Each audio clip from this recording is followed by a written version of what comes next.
Bismillahirrahmanirrahim.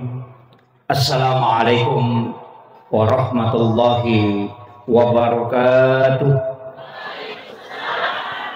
Jangan dikasih efek. Jangan kasih efek. Kasih nol efeknya. Kasih nol saja efeknya.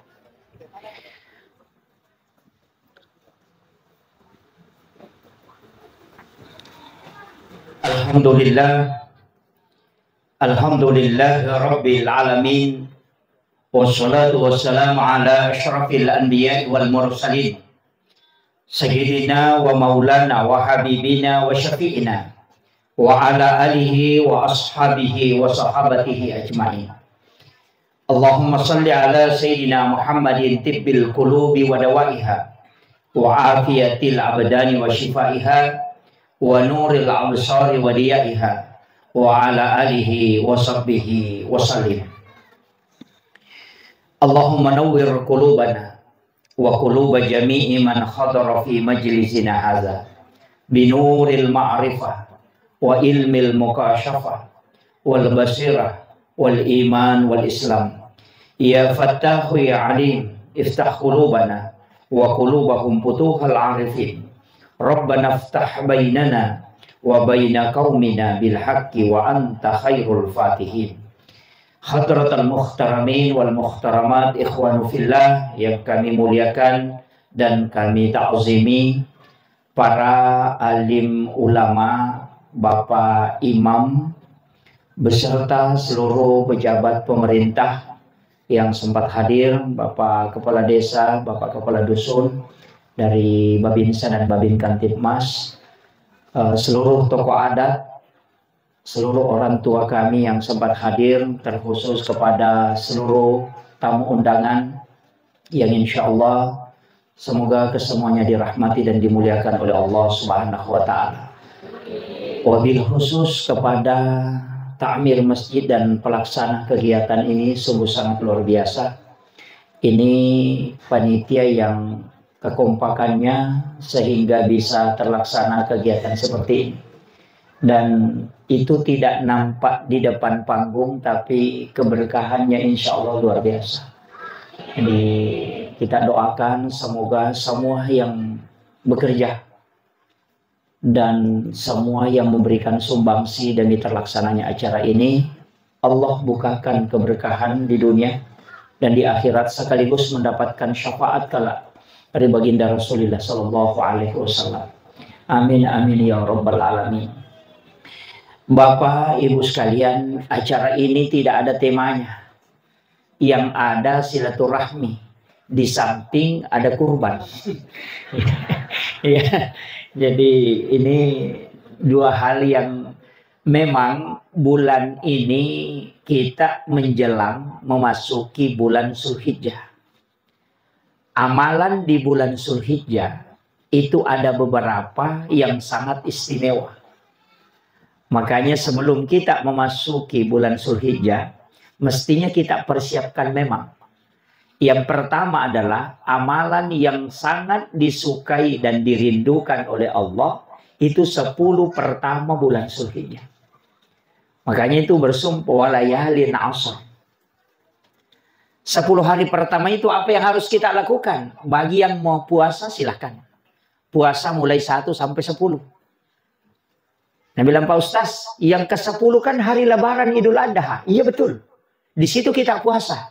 Puasanya hari Lebaran Idul Adha adalah tidak makan kemudian berangkat melaksanakan hari raya Lebaran. Nanti pulang baru makan, itu terhitung 1 hari puasa. Tapi kalau tidak bisa, ambil yang 8-nya saja, 9-nya. Itu puasa Arafah.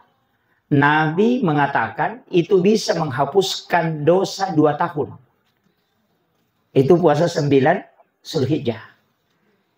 Jadi kalau puasa di situ 2 tahun dosanya dihapuskan. 1 tahun yang lalu dan 1 tahun yang akan datang. Kalau masih mampu ambil 3 hari. Mulai dari 8, 9, dan 10. 8 puasa, 9 puasa, 10 nanti jangan makan kemudian Lebaran. Itu dihitung 3 hari. Kenapa di situ disunnahkan? Karena sesungguhnya Nabi Ibrahim itu ketika bermimpi untuk diperintahkan menyembelih anaknya, itu mulai dari 8. 9, 10 baru dilaksanakan. Tapi bagi yang mampu ambil 1 sampai 10. Kalau dia bilang, saya tidak bisa kalau puasa Pak Ustaz. Kalau tidak bisa puasa, maka istiqomahkan sedekah. Yang penting amal baik. Istiqomahkan sedekah. Niatkan memang di situ. Mulai 1 sampai 10. Kalau tidak bisa, sholat malam. Lakukan di situ secara istiqomah.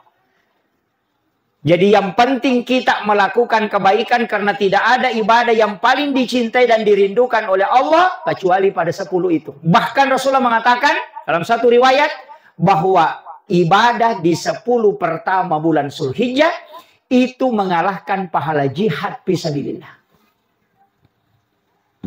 Itu luar biasanya. Nah, kemudian ada nanti perintah itu kurban. Kalau kurban ini Pak sebenarnya banyak orang keliru. Kurban itu standar maksimalnya itu tidak ada. Yang standar minimal itu ada. Makanya 1 ekor sapi untuk 1 orang itu bisa. 10 ekor sapi untuk 1 orang itu bisa. 100 sapi untuk 1 orang itu bisa. Makanya Nabi Ibrahim itu menyembelih kambing untuk kurban, itu 1000 ekor kambing, 100 unta. Tapi belum ada orang di Sulbar ini sembelih 1000 ekor kambing. Nah, cuma standar minimal untuk 1 ekor kambing itu 1 nama. Masih bisa turun. 1 nama mengikutkan 1 keluarga. Tapi jangan sebut semua namanya. Jadi cukup kita suami misalnya nanti dia ikutkan istri dan anak-anaknya. Bahwa kurban ini untukku, istri dan anak-anakku. Untuk dia mendapatkan sunnah ainiyah, istrinya gugur mendapatkan sunnah kifayah namanya. Itu penting saya sampaikan ya. Kalau sapi 7. Itu standar minimal 7 nama. Tapi dalam 1 nama bisa 10 orang. Tapi jangan disebut. Misalnya saya punya anak 9. Ada 8. Istri 1, suami 1. Makanya mengatakan kurban ini untukku, istri dan anak-anakku. 10 orang masuk. Jadi dia mengikutkan keluarganya. Itu yang standar minimalnya. Kalau mampu masukkan istri dan suami, masuk dua-dua, masukkan dua-dua. Ambil 2 nama. Kalau mampu 1 ekor, 1 keluarga, silahkan 1 ekor. Kalau mampu 10, 10. Nah bilang tidak bisa sapi Pak Ustaz, tidak bisa tahu kambing. Ayam saja. Tapi setiap yang disembeli untuk mendekatkan diri kepada Allah, itu adalah taqarruban ilallah. Cuma secara syariat, fikih itu tidak sah dalam keadaan kurban. Tapi tetap dia masuk hukum kurban. Bahwa dia mengorbankan sesuatu untuk mendekatkan diri kepada Allah. Tapi secara istilah syara tidak sah kurbannya. Makanya ulama dulu mengatakan, kalau kau punya ayam, ayam mau kau sembelih. Yang penting ada yang kau sembelih untuk mendekatkan diri kepada Allah. Itu melatih masyarakat supaya bisa berkurban. Itu kuncinya. Karena nanti kalau ayamnya tidak bisa dia sembelih, kalau punya kambing juga tidak mau. Man lam yashkur kalilan, falam yashkur kasiran. Ni gini na sukuru ki CDE, malah dapat ko may gay. Ya ko makat di iko kasi asili masih ke iko sogi. itu ada kan gitu. Makanya ulama dari dulu itu melatih. Kalau kau belum mampu kambing, ayam mau dulu kau sembelih. Yang penting dia sudah berkurban, artinya menyembelih binatang untuk mendekatkan diri kepada Allah Subhanahu wa taala. Itu kuncinya. Tapi saya kasih tahu, kalau masuk bulan Zulhijjah dan kita sudah pasti akan berkurban, sudah kita siapkan dananya dan kita sudah niatkan memang, maka disunnahkan untuk tidak bercukur dan memotong kuku. Disunnahkan. Kalau sudah masuk bulan Zulhijjah. Makanya kalau mau memotong rambut sebelum masuk bulan Zulhijjah. Kenapa? Rasulullah mengatakan dia ingin menyaksikan kurban sekaligus dia menjadi penghapus. Itu dosa-dosanya akan dihapuskan. Dosa-dosa yang melekat pada diri kita. Itu barakahnya. Makanya walaupun nanti ada pendapat lain. Seperti Imam Besar Masjid Istiqlal Jakarta yang almarhum Bapak Profesor Dr. Ali Mustafa Yakub. Itu mengatakan yang tidak boleh dicukur dan dipotong kukunya adalah binatang yang mau dikurbankan. Bukan orang yang mau berkurban. Tapi secara akal ada ke orang cukur sapi. Potong kuku sapi. Nah, dari sini ulama mengatakan beda rambut, beda bulu. Sedangkan dalam hadis itu menyebut rambut bukan bulu. Nah, sehingga dia mengatakan orangnya yang mau berkurban itu disunnahkan untuk tidak bercukur dan tidak memotong kuku. Nah, ini penting saya juga sampaikan karena banyak biasanya yang tidak memperhatikan itu. Tapi hukumnya sunnah. Kalau dilanggar berarti makruh. Ingat ya, sunnah itu kebalikannya makruh. Yang banyak sekarang orang merubah menjadi bid'ah. Coba, makruh itu mulai hilang. Sekarang dirubah sunnah bid'ah. Kan ini yang banyak muncul. Nah, kalau sunnah tidak dikerjakan berarti makruh. Makanya masuk masjid mendahulukan kaki kiri, makruh. Karena sunnahnya kaki kanan. Keluar dari WC mendahulukan kaki kiri, makruh karena sunnahnya mendahulukan kaki kanan. Jadi kalau sunnah tidak dikerjakan, kedudukannya makruh. Nah, banyak sekarang kalau bukan sunnah, bid'ah. Kalau makruh, Pak, itu tidak berdosa. Cuma tidak dapat pahala. Kalau bid'ah, masuk neraka. Karena kullu muhdatsatun nabi wa kullu bid'atin dalalah wa kullu dalalati finnar. Inilah banyak orang memponis orang masuk neraka. Sedikit-sedikit masuk neraka. Karena dia tidak pakai kalimat makruh. Dia pakai bid'ah. Nah, ini. Tapi tidak ada jadi sulbardi. Tidak ada jadi sini. Itu yang banyak.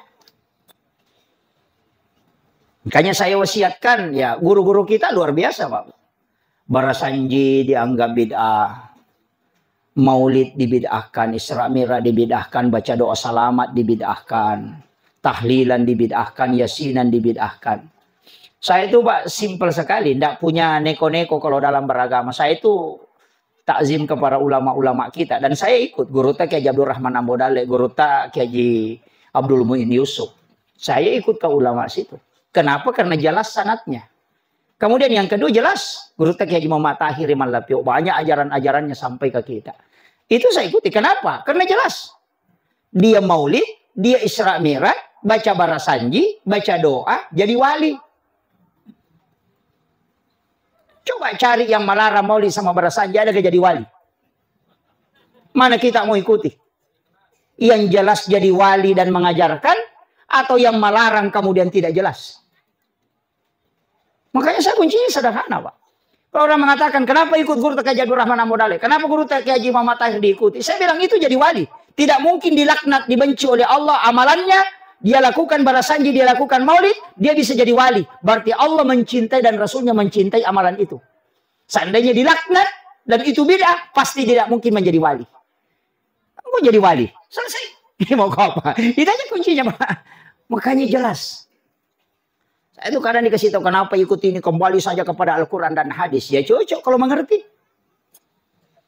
Kita masyarakat seperti kita ini tidak usah bilang kembali ke Al-Quran dan hadis. Ikuti petunjuk ulama yang kita dapatkan yang memang bersanad itu. Ikuti aja itu.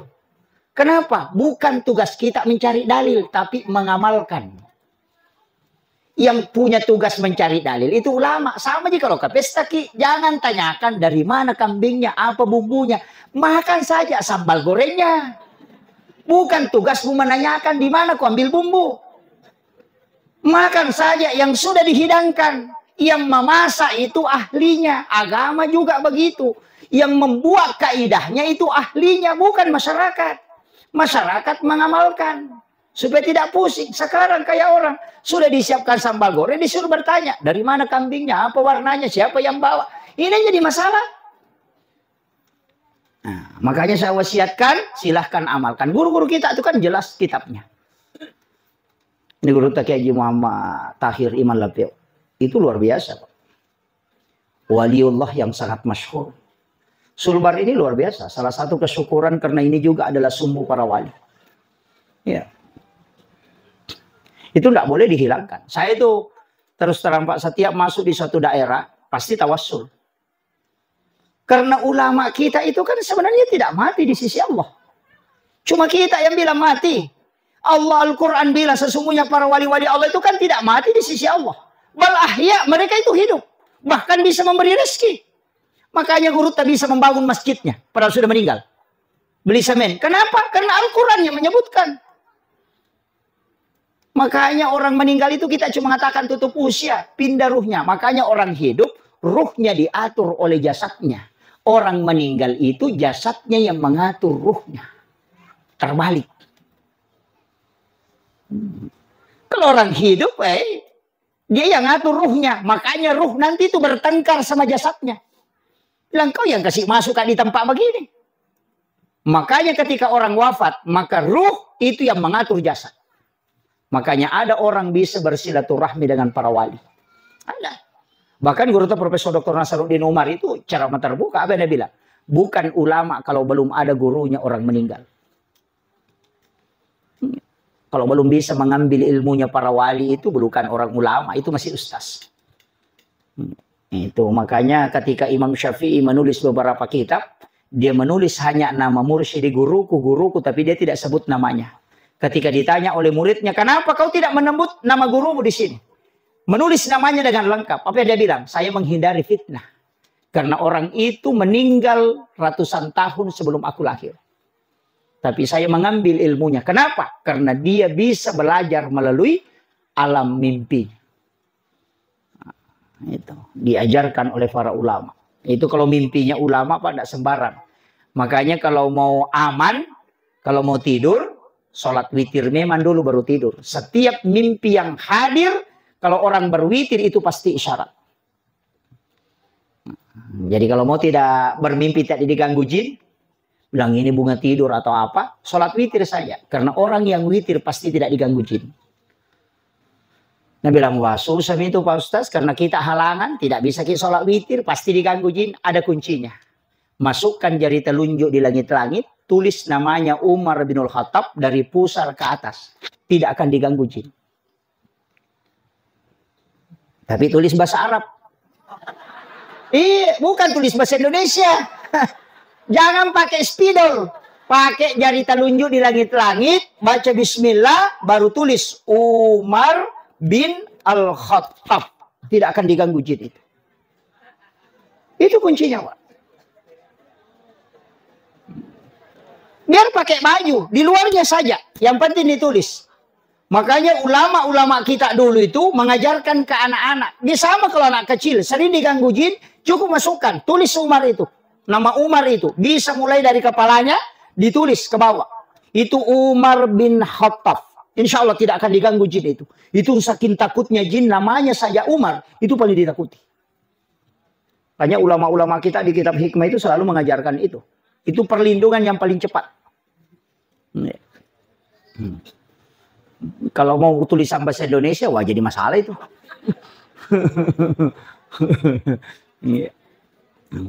Iya, dipakai itu. Bahkan ada orang yang biasa ketika kerasukan, orang pakai itu. Ru'yani itu menulis. Makanya ada ulama kita itu dia tidak baca-baca ketika dia datang bilang, kerasukan. Dia tulis saja itu. Biasa dia celupkan tangannya di air, baru dia tulis, baru dia tinggalkan. Jin itu akan keluar. Itu simpel, Pak. Kemudian sedikit saya bahas ini karena ada juga hal penting ini, Pak. Kemarin saya sempat ditanya beberapa kali. Ada jamaah kita itu hampir menyamakan kurban dengan akikah. Sehingga dia mengatakan, bagaimana hukumnya ini? Belumpi di akikah mau berkurban. Saya bilang, itu kurban setiap tahun. Akikah itu 1 kali seumur hidup. akikah itu perintahnya 1 kali saja seumur hidup. Kalau kurban setiap tahun bagi yang mampu. Nah bilang belum mampu pilih akikah Ustaz. Nah sampai lagi di kurban, ambil 2 bagian. Kalau sapi, 1 bagian untuk kurban, 1 bagian untuk akikah. Kasih tahu Pak Imam, sembeli akikah itu anuku. 1 kurban. Jadi Pak Imam 3 anukan. Ini untuk kurbannya si anu, dan akikahnya si anu. Baru disembeli. Begitu. Nah bilang, 1 Ustaz, saya cuma punya misalnya uang 2.500.000. Itu mau dipakai berkurban. Kurban dulu, jangan dulu akikah. Nanti selesai kurban ada cara di rumah tak, kasih manika nak tak, sembeli sapinya, niatkan untuk sembeli kurban. Akikah. Bapaknya baru dipakai makan untuk pernikahan, tidak masalah. Iya. Tagere akikah ni napatan rema Pak Boti. Itu aja kuncinya. Di kadang orang tidak mengatakan, wah ini belum diakikah. Akikah itu 1 kali saja seumur hidup. Biar ganti nama 100 kali tidak diakikah nih. Cuma Imam Syafi'i mengatakan, akikah untuk sapi, menggunakan sapi itu boleh. Bahkan mengambil 1 bagian di penyembelihan itu boleh. Misalnya kita tidak mampu beli kambing. Uang tak cukup, cuma cukup untuk 1 bagian dari sapi yang 7 itu. Makanya datang ke tempat penyembelihan, kasih tahu, sembeli akikah, saya ambil 1 bagian. Itu boleh. Syafi'i itu di kitab Itu kuncinya. Kemudian ada juga lain-lain. Nah bilang ini tahun suamiku berkurban, tahun depan saya. Tidak ada di sini, Dik? Ada. Wah.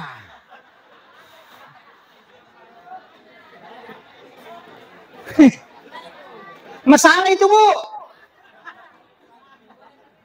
Kalau berkurban, tidak usah gantian. Masalahnya juga tidak dijamin masih hidup tahun depan.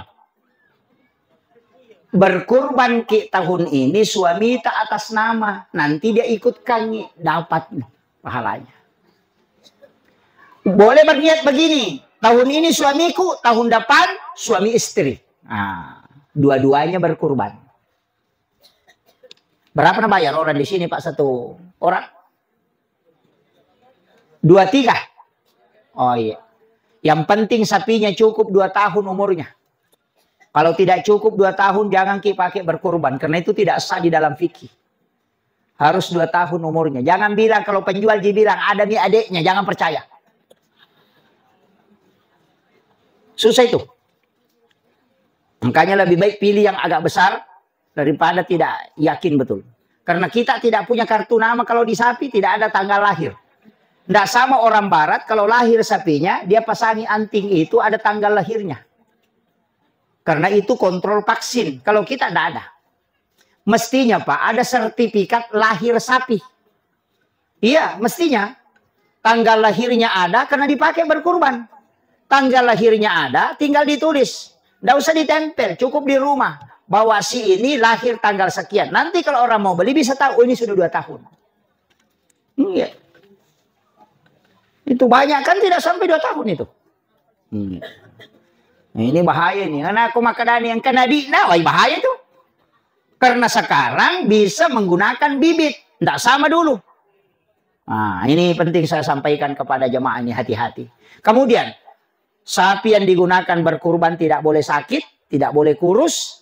Kurus itu, bagaimana bilang kurus Pak Ustaz? Kalau kurus Pak gampang. Kalau 5 orang lihai, 4 orang bilang kurus, 1 orang bilang tidak kurus itu. Jangan banyak neko-neko. Iya, nah baru sudah ditahu. Yang kita kena madoko memang ya. Iya. Jadi jangan bilang Anda kurus tinggi gini. Ini kan biasa begitu. Kemudian cacat, tidak boleh pincang. Cuma ada yang membolehkan kalau tanduk patah itu boleh karena dia tidak masuk di daging. Tapi ada yang mengatakan tidak, semua yang cacat. Bahkan yang dilubahi hidungnya itu ada yang tidak membolehkan. Tapi sapi yang sudah dikebiri. Tahu dikebiri? Ilasa. Itu boleh. Boleh. Bahkan ada hadis mengatakan sapi yang sudah dilepas, dikebiri itu lebih empuk dagingnya. Boleh itu. Itu boleh lasa. Boleh. Sapi, tidak cacat itu kalau dalam hukum. Fikih, bolehkan itu. Makanya di fikihnya Syafi'i itu boleh. Yang jadi masalah itu kalau pincang atau sakit atau buta, itu enggak boleh. Kurus juga enggak boleh. Tapi kalau sudah dikebiri, jantan, betina, kedua-duanya sah dipakai berkurban. Juga sah dipakai akikah. Cuma kalau hamil tidak boleh. Tapi kalau tidak ditahu bilang hamil, kemudian disembeli, kemudian nanti dibuka, kemudian ada janin di dalam perutnya, maka halal dimakan janin itu karena dia ikut penyembelihan di induknya. Tapi kalau ditahu dia hamil, maka dia haram dimakan. Tapi kalau tidak ditahu, nanti sudah disembeli, baru dibuka, baru dilihat ada janin, maka ambil janin itu karena dia halal. Makan karena penyembelihannya ikut sama induknya. Itu kuncinya dalam fikih ini.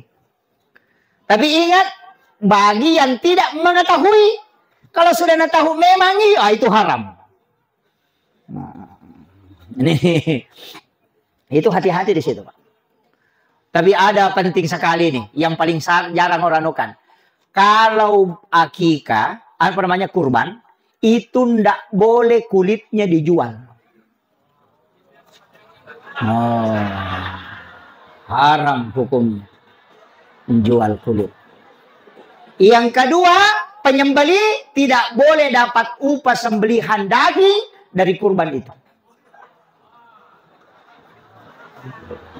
Tunggu dulu, belum selesai, baru koma. Tidak boleh menjual kulitnya bagi yang masuk berkurban. Makanya ketika ada kulit hewan kurban, bagi pelaksana kurban menyerahkan ke seseorang, kemudian orang itu menjual untuk dirinya, maka itu boleh. Tapi kalau yang berkurban menjual kemudian diambil, maka itu diharamkan. Paham nih? Ini jadi masalah kalau tidak paham betul ini. Makanya bilang ini baru koma. Yang kedua, tidak boleh mendapat upah dari sembelihan dari sapi itu. Biasakan ke maka datawana pu imang ulunah. Kan biasa begitu kepalanya. Pak Imam, jangan. Itu diharamkan ulama karena tidak ada bagian di situ. Dan dalam kurban itu tidak ada upah sembelihan. Makanya jangan kasih upah tapi berikan sedekah. Paham ya? Iya. Jangan kasih upah aja tak ada alengi tawa Pak Gerena. Tidak. Itu kasih sedekah. Daging terbaik bisa diberikan kepada yang menyembeli, tapi kedudukannya sebagai sedekah bukan upah sembelihan. Bedakan ya? Iya. Jadi iya kota lengi maka ada gajinna Pak Gere, tawana Pak Gere, berarti itu upah, maka itu diharamkan. Tapi nareko makadaki kalau kita mengatakan kasih sedekah untuk Pak Imam, biar 5 kilo tidak masalah. Sudah paham? Ini penting saya sampaikan ini. Karena banyak orang keliru. Nah kasih kepalanya pu imam baru bilang tawagerena. Itu keliru itu Pak. Kalau mau sempurna, saya kasih tahu. Kalau mau sempurna, karena ini untuk panitia. Kalau kita bentuk panitia kurban, kasih cukup 10 orang ke atas.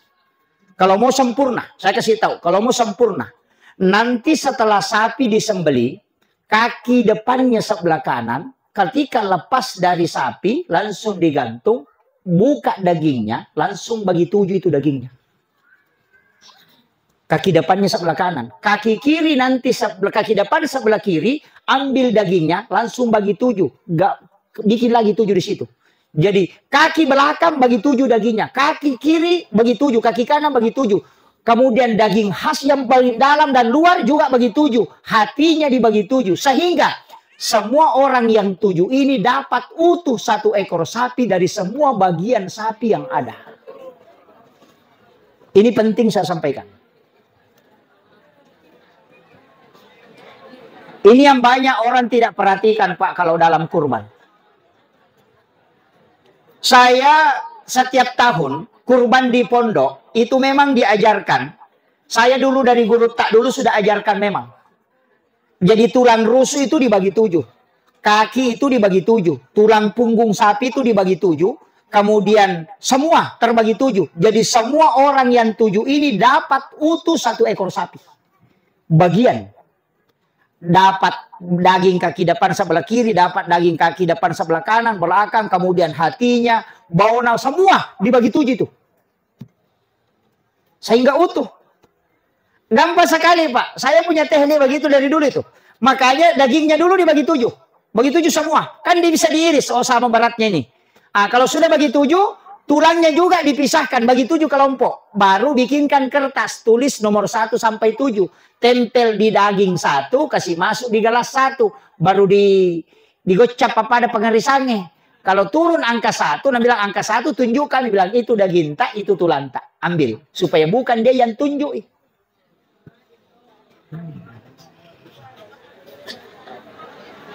Iya. Kan biasa ada itu pergi memang berdiri. Nah segini nanti ku ambil.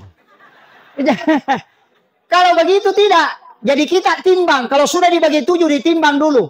Kalau sama nih beratnya semua. Sama berat nih semua. Kan ada istilahnya jamelakna. Kalau kurang itu nih dipakai tambahkan. Supaya sama semua beratnya. Tulangnya tidak usah ditimbang. Yang penting bagiannya sudah dapat. Sudah itu kasih nomor 1 sampai 7. Baru di lot 1 sampai 7. Macabuk nih. Oh nomor 1 itu dagingnya, itu tulangnya. Kau ambil. Jadi itu tidak ada yang merasa terzolimi.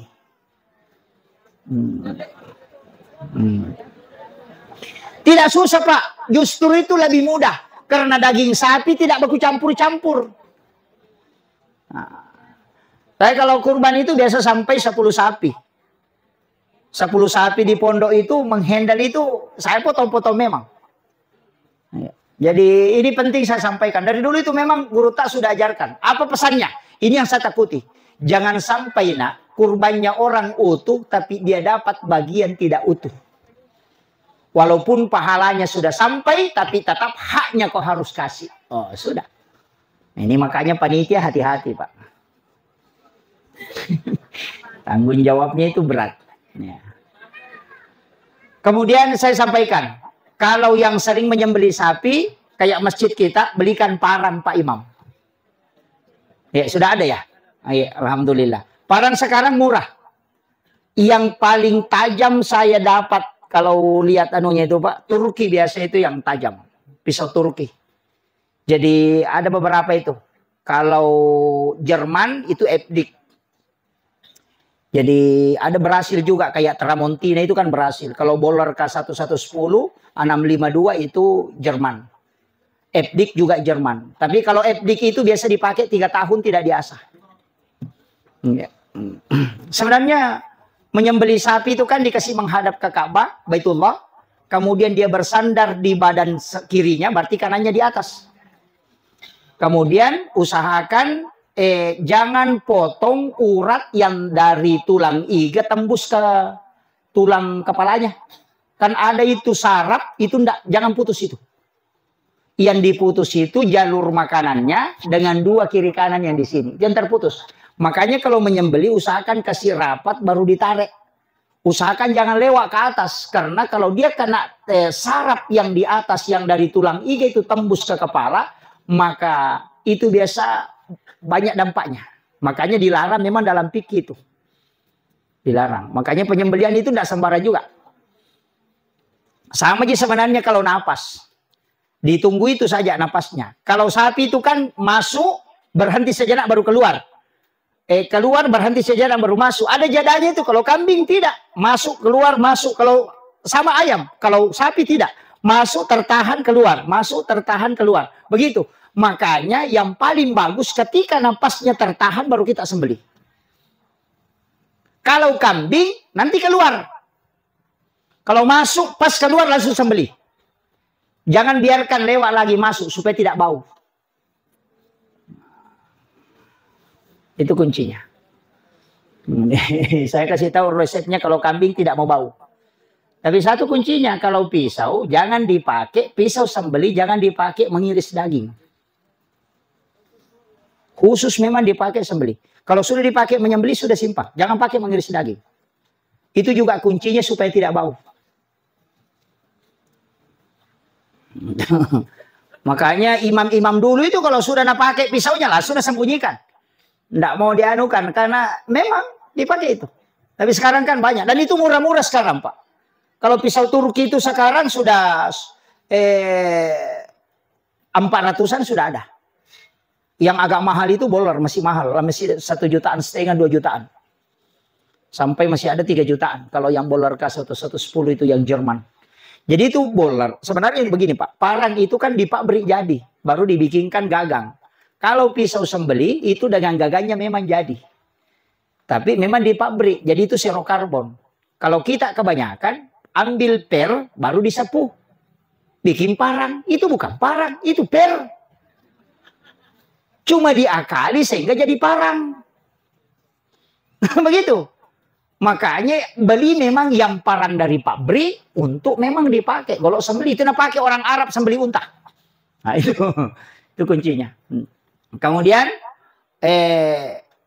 saya kira kalau masalah kurban sudah sampai ke situ sudah ini kan tidak ada masalah toh. Pembagiannya itu kan bagi 3. Satu bagian untuk sedekah, satu bagian untuk yang berkurban, dan satu bagian untuk hadiah. Kalau orang miskin boleh dia makan, boleh dia jual. Kalau orang kaya hanya dia makan, tidak boleh dia jual. Kalau kita boleh kita makan, kecuali kurban nasar tidak boleh, mesti disedekahkan semua. Kayak sekurban nasar, tinjak. Misalnya bilang begini, kalau lulus kianakku berkurban kak, itu nasar. Tidak boleh dimakan dagingnya yang bernasar, itu harus dia sedekahkan semua. Misalnya begini, kalau laku tanahku 100 juta berkurban kak, maka itu nasar. Tapi kalau bilang kalau nabali orang rumahku berkurban kak, nasar itu atau bukan? Hah? Tinjak? Maksud tinjak? Tidak. Kalau nanti padiku naik gini berkurban kak, itu bukan nasar, itu niat. Kalau nak beli orang mobilku mau kak berkurban, itu niat, bukan nasar. Kalau tanahku nak beli orang berkurban kak, itu bukan nasar, itu niat. Kapan dia berubah jadi nasar? Ketika dia ditukar. Kalau nak beli orang tanahku 100 juta berkurban kak, itu sudah nasar. Bedakan ya. Kalau naik nanti padiku 3 ton berkurban kak. Sekalinya naik 2 ton 900 kilo 90 kurangi 10 kilo tidak berkurban. Sebab kurangi 10 kilo lah seke. Iya. Makanya nasar itu menukar rezeki dengan ibadah. Makanya dilarang Nabi terlalu banyak bernasar. Karena tempatnya beribadah orang kikir kata Nabi. Iya betul. Ya aku lulus anakku mau puasa kak. Kalau ngeso, dia lulus dia puasa. Gitu. Nasar makanya ketika ditukar. Kalau laku mobilku mau kak berkurban. Itu niat. Tapi kalau nak beli orang mobilku 100 juta berkurban kak. Berarti itu nasar. Karena mentarget rezeki untuk ibadah.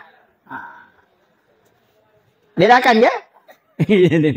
Ini penting karena kadang orang tidak tahu bilang mana nasar ini mana niat. Ini penting. Kemudian saya wasiatkan dalam 24 jam. Ini dalam 24 jam ya. Sedikit lagi boleh ada. Daging kurban itu boleh bermalam. Bahkan boleh sampai 1 tahun. Selama di tempat itu banyak orang berkurban. Tapi kalau di tempat itu tidak banyak orang berkurban dan banyak yang butuh daging, maka tidak boleh bermalam. Makanya Nabi dulu mengharamkan daging kurban bermalam. Tapi setelah banyak sahabat yang berkurban, Nabi sudah membolehkan. Maka berlaku hukum ini selamanya. Ketika di kampung itu 300 orang, nah 1 sapi disembeli, maka tidak boleh bermalam. Dagingnya. Ingat.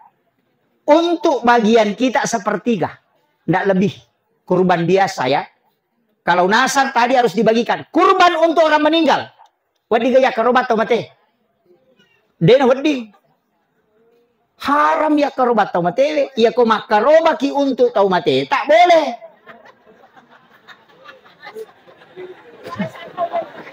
Masa tau mate mi karoba?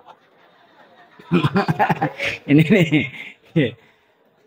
Berkurban kita niatkan pahalanya untuk orang meninggal itu ada dua versi. Imam Syafi'i membolehkan dengan syarat ada wasiat.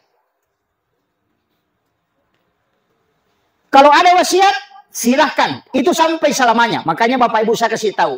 Kalau sampai Idul Kurban, nama kerobaki, kasih tahu anak-anak kita. Wasiatkan memang. Anak, kalau nanti saya meninggal, nah tiba waktu kurban, nah ada di rezekimu nak kurbankan kak. Insya Allah sampai selamanya. Itu harus wasiat itu. Bikin memang maki kasih tahu memang nih. Biar kecil, yang penting sudah diwasiatkan. Jangan ki bilang setiap tahun kurban memang kok. Jangan bilang saja ketika ada nak rezekimu, kurbankan kak. Cukup selesai. Kalau tidak ada, tidak usah. Makanya ketika dia berkurban untuk kita, maka itu sampai selamanya. Ini pendapat Imam Syafi'i. Imam Romli mengatakan tidak ada wasiat, itu tidak masalah. Berkurban untuk orang yang meninggal itu akan sampai. Karena sedekah pahalanya sama dengan mengirimkan sedekah uang, itu sama dengan sedekah kurban. Alasannya apa? Semua ibadah yang bisa diwakilkan, maka sampai kepada orang meninggal. Kecuali yang tidak bisa diwakilkan. Haji bisa diwakilkan, makanya ada namanya badal haji. Puasa bisa diwakilkan, makanya ada namanya qada puasa. Iya. Kurban bisa diwakilkan. Anak kita bisa beli sapi. Baru dia kurban, tapi minta izin ke kita. Makanya harus ada wasiat kalau Syafi'i. Nah begitu. Jadi semua bisa diwakilkan. Sholat tidak bisa. Seandainya bisa Pak. Bisa juga itu. Kasih tahu saja. Tidak sholat bapaknya, nanti saya gantikan. Wih, enak sekali kalau begitu Pak. Kasih tahu saja suami, pergi di kebun. Nanti saya sholat duhur, ku kasih ku satu. Oh, itu makanya tidak bisa diwakilkan itu. Walaupun nanti ada pendapat ulama mengatakan boleh. Tapi itu tidak masyhur. Makanya saya wasiatkan ini. Makanya ketika ada dua versi lagi nih. Kalau namanya almarhum dikasih masuk, bagikan semua dagingnya. Sedekah. Tidak boleh diambil. Tapi kalau namanya orang hidup yang dikasih masuk, diniatkan pahalanya untuk orang yang meninggal, boleh diambil sepertiga. Sudah mengerti maksud saya? Namanya anak tetap kasih masuk, tapi kasih tahu untuk kurbanmu kau nak niatkan untuk nenekmu. Kenapa alasannya? Kalau tidak sampai pahalanya kembali ke cucunya. Dapat lagi pahala cucunya karena dia berkurban untuk neneknya. Itu bolak-balik supaya tidak lepas. Nah, itu caranya ulama ketika menjelaskan hukumnya itu. Iya. Tapi kalau saya, Nabi bilang satu Pak Ustaz, ikutkan saja. Karena Nabi kan kalau berkurban, Haza min Muhammad wa ali Muhammad wa ummati Muhammad. Dua kurbannya Nabi. Kalau dia berkurban ini untuk kurban ini untuk Muhammad dan wa ali Muhammad dan keluarganya. Yang kedua wa ummati Muhammad. Rasulullah itu sudah mengkurbankan umatnya yang tidak mampu berkurban. Makanya yang orang miskin tidak mampu berkurban, usahakan perbanyak sholawat kepada Nabi. Dia sudah kurbankan kita. Azizun alaihi ma'anitum harisun alaikum bil mu'minina raufur rahim. Sungguh berat terasa Rasulullah tidak ingin melihat kita dalam keadaan susah. Dia sudah berkurban untuk kita. Itu luar biasanya. Tapi saya kasih tahu begini. Ada pesannya Rasulullah. Siapa yang sampai di Idul Kurban dan punya kemampuan berkurban dan tidak berkurban, falam yaqrabanna musallana, kata Nabi. Kasih tahu dia supaya jangan dekat dari masjid. Pesannya Rasulullah.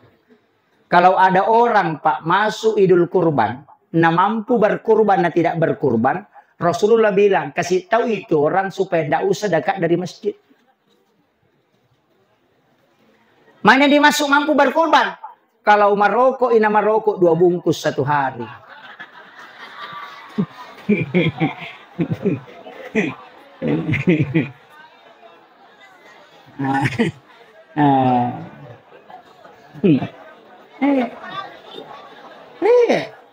Berapa hari dalam 1 tahun? 360 hari.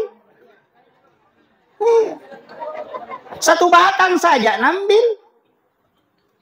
Kan dapat itu Pak. Makanya usahakan. Tapi memang ada orang tidak mampu, Pak. Jangan dipaksakan. Kecuali pegawai bisa ada terima gaji nanti, tidak sempat, belum keluar gajinya, itu boleh utang. Dibolehkan. Yang penting jelas bahwa akan terima gajinya nanti.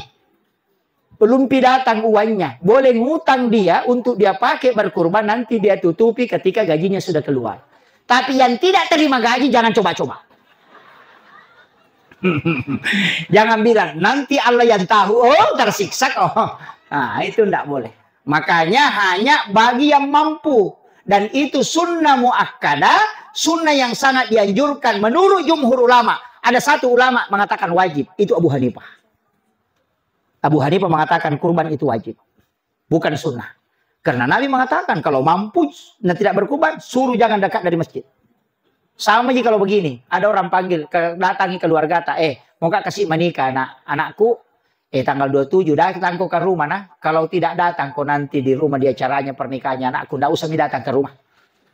Kalau ada orang ngomong begitu, berarti tidak terima, kalau tidak datang. Begitu caranya Rasulullah mengatakan, kalau dia mampu dan dia tidak berkurban, kasih tahu, tidak usah dekat dari masjid. Gitu.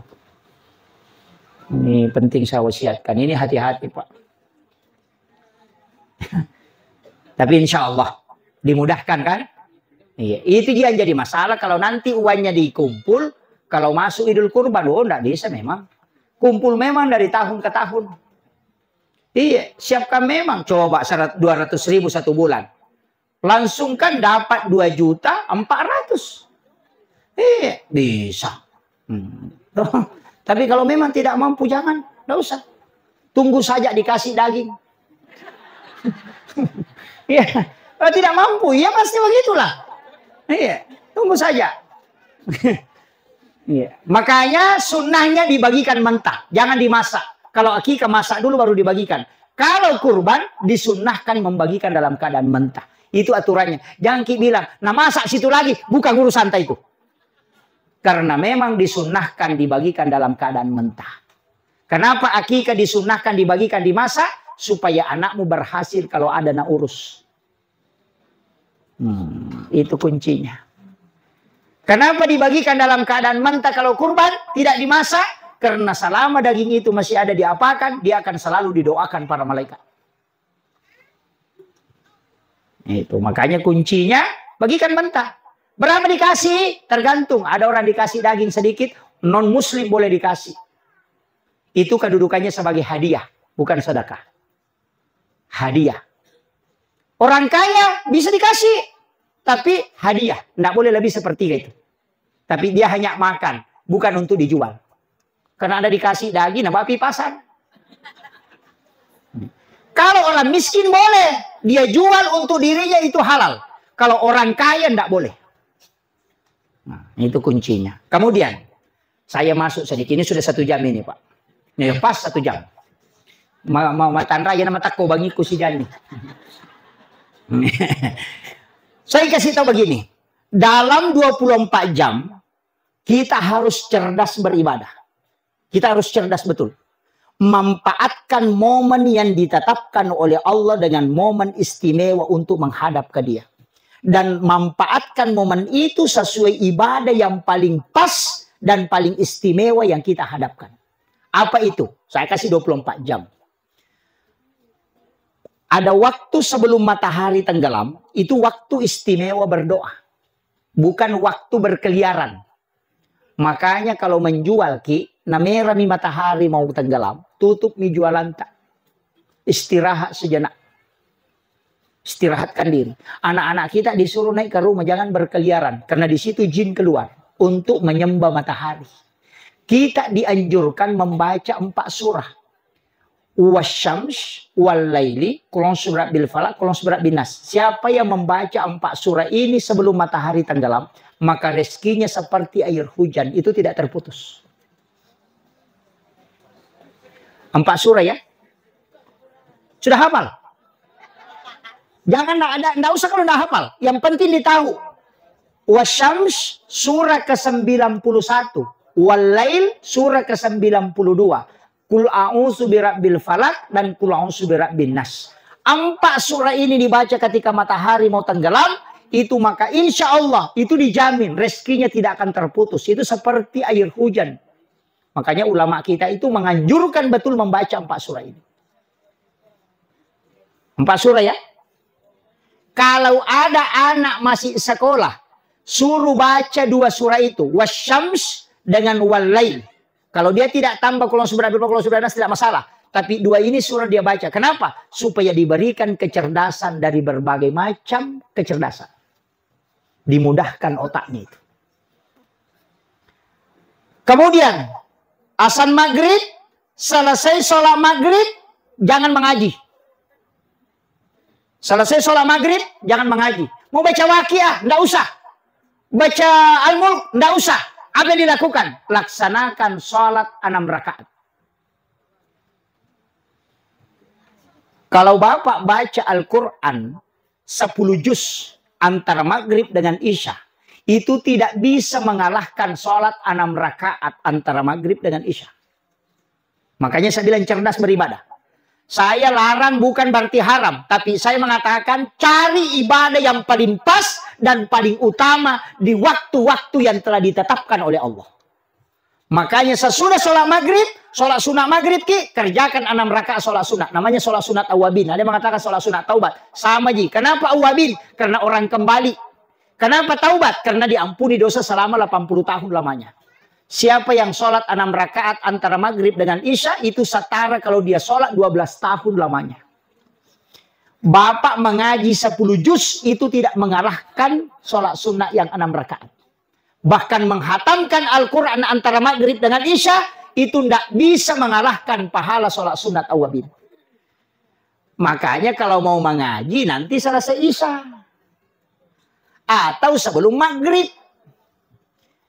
Karena kalau mengaji di situ dapat pahala Pak, mengaji dapat pahala, tapi rugi berdasarkan nilai pahalanya. Kan begitu. Sudah diberikan sama kalau misalnya datang ke sini dapat diskon 80%. Nah bilang tunggu dulu selesai diskonnya. Itu orang rugi. Makanya maghrib dengan isya bukan waktu mengaji, tapi di situ waktu sholat. Nanti selesai bilang, ada apa saya malangku Pak Ustaz? Baca Waqiah, gampang. Sholat sunnah awabin, baru ambil surahnya Waqiah. Oh.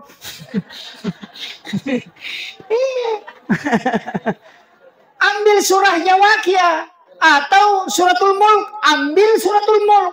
Baca di dalam sholat, tinggal dibagi 6.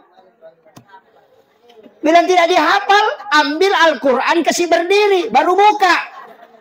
Boleh. Bahkan ada ulama Hanafi yang mengatakan lebih afdal melihat Al-Quran ketika sholat karena matamu akan terjaga dan lebih berkah ketika engkau melihat Al-Quran. Cuma kekurangannya kalau mati lampu langsung stop.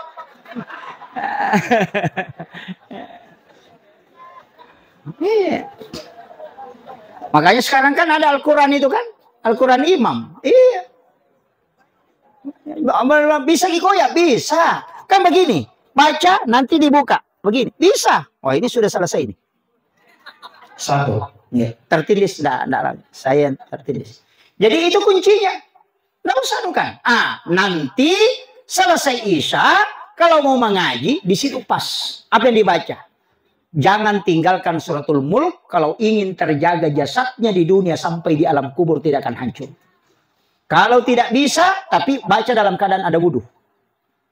Kalau tidak bisa baca Mulk, maka basmalah 100 kali rutinkan. Baru penutupnya tutup suratul Fatihah, baru minta berkahnya. Tidak ada binatang di alam kubur yang mau memakan jasad orang yang melanggengkan basmalah.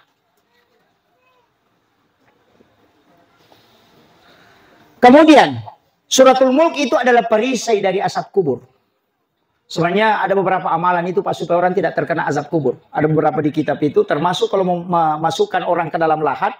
Ketika sudah dibaca bismillah ala millati wa sunnati rasulillah. Ambil tanah 2 genggam. Bacakan inna ansalnahu 7 kali. Setiap 1 kali sampai itu ditiupkan ke tanah. Nanti ketika sampai 7 kali. Yang di tangan kanan itu ditaburkan di bagian kulitnya menyentuh di bagian mukanya. Yang di tangan kiri itu ditaburkan di kain kafannya. Orang itu tidak akan kena azab kubur. Itu untuk menghindarkan. Termasuk juga yang sering orang tidak pakai itu mandi penutup. Kalau selesai memandikan jenazah kan ada air terakhir itu. Yang dikasih harum-haruman.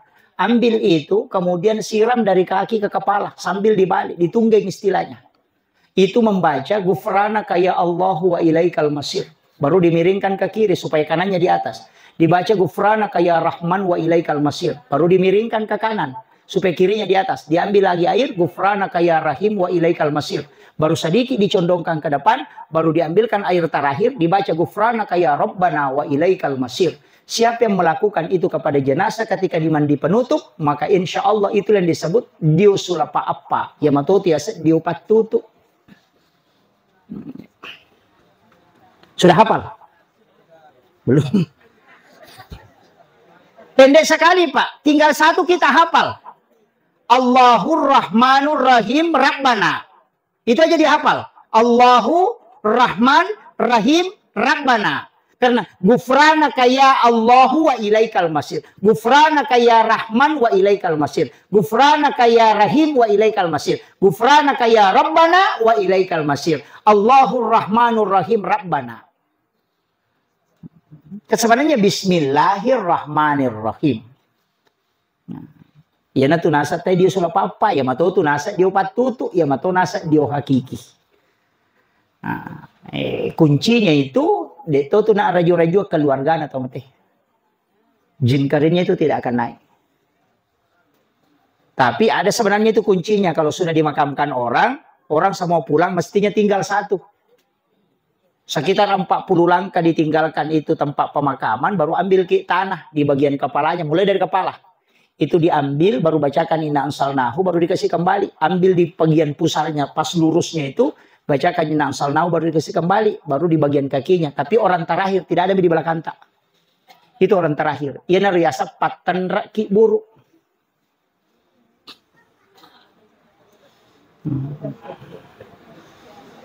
Biasanya dipakai Pak. Tidak. Iya. Itu doanya itu. Ulama-ulama kita itu sudah ada di kitab-kitab pian itu dijelaskan para ulama. Makanya saya sampaikan begini. Amalan-amalan seperti ini Pak, itu langgeng diamalkan para ulama kita dari dulu. Karena memang jelas, sanad-sanad ulama kita itu jelas. Cuma yang sekarang ini banyak menyalahkan karena mereka tidak temukan. Karena yang dia baca kitab hadis daif. Itu yang dia baca. Silsilah hadis daif. Kumpulan hadis daif. Ulama kita sudah hatam Sahih Bukhari Muslim. Al-Kutubus Sittah dia sudah hatamkan. Kitab-kitab fikih dia hatamkan. Masuk ke kitab-kitab hikmah. Ya nanti nak ada guru tak 10 di lamari kita nak baca sehingga dia tidak mudah menyalahkan. Yang banyak menyalahkan itu yang baru baca hadis melalui laptop. Tapi tidak ada jadi surbar. Tidak ada. Penutup. Tadi ini sudah Isya. Tengah malam. Sepertiga malam itu bagus sekali. Tapi saya anjurkan. Kalau bangun di sepertiga malam. Mandi dulu. Tidak wajib. Tidak. Mandi untuk mengikuti sunnah Nabi. Siram kepala supaya tidak kena penyakit kepala. Kalau ada orang sering kena penyakit kepala. Suruh siram kepalanya kalau mandi tengah malam. Insya Allah akan hilang itu. Dan itu obat untuk memperkuat tulang. Dan siapa yang rutin mandi tengah malam, maka pasti awet muda. Itu kuncinya. Nah. Itu sunnah Nabi.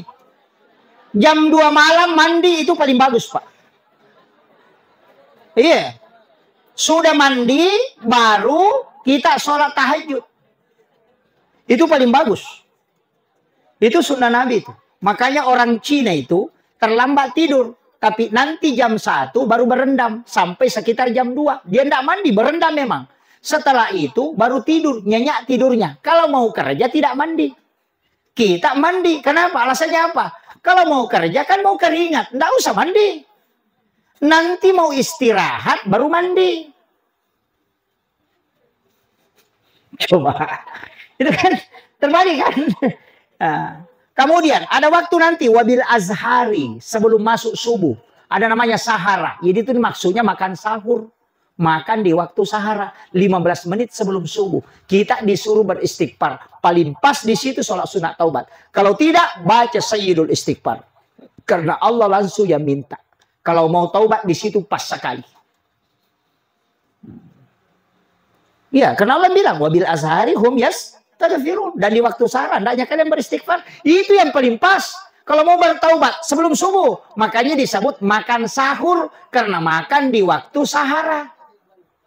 Nah, kalau kita makan sahur jam 2, itu bukan makan sahur, makan tengah malam itu. Nah, kemudian setelah sholat subuh tidak ada sholat, yang ada di situ zikir. Bisa mengaji, bisa berzikir. Nanti masuk waktu suruk, kerjakan 2 rakaat sholat sunnah di waktu suruk itu. Bukan duha itu, bukan. Memang sholat sunnah suruk. Aturannya suruk tidak boleh pulang ke rumah, mesti di masjid. Kalau dia dibawa pulang ke rumah, dia bukan sholat sunnah suruk, tapi dia duha di awal waktu. Makanya doanya pengumpuna pada tidak sama. Kalau sholat sunnah suruk terikat dengan masjid, tidak boleh keluar. Boleh keluar hanya berwudu, kemudian kembali lagi. Kalau duha boleh dibawa ke rumah. Kalau suruk bacaan surahnya alam nasrah rakaat pertama, wa duha rakaat kedua. Kan begitu. Wa duha dengan alam nasrah. Kalau duha, sholat duha, ayat kursi 10 kali rakaat pertama, kemudian kul huwallahu 10 kali rakaat kedua. Duha di awal waktu. Rasulullah mengatakan, ini dari hadis bin Malik, dari hadis Anas bin Malik, hadis marfu ini. Itu jalurnya langsung sandarnya ke Nabi. Rasulullah mengatakan, siapa yang sholat sunat duha di awal waktu, di rakaat pertama dia membaca ayat kursi 10 kali, di rakaat kedua dia membaca surah Al-Ikhlas 10 kali, maka pasti orang itu dirahmati oleh Allah Subhanahu wa taala. Yana tunasa tau pandite, maka da jami na mo cicamina, manasaan kasampajamu ya masih. Tapi di awal waktu 2 rakaat tidak boleh ditambah. Nanti 1 jam kemudian baru boleh kerjakan duha lagi yang berikutnya kalau misalnya mau tambah. 2 rakaat pisah, tidak boleh disambung.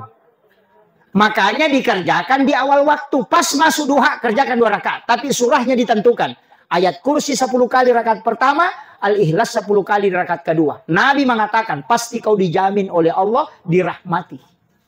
Siapa yang meninggal pasti hadiahnya surga di situ, Pak. Akhirul kalam wallahul muwaffiq ila aqwamit thariq. Assalamualaikum warahmatullahi wabarakatuh.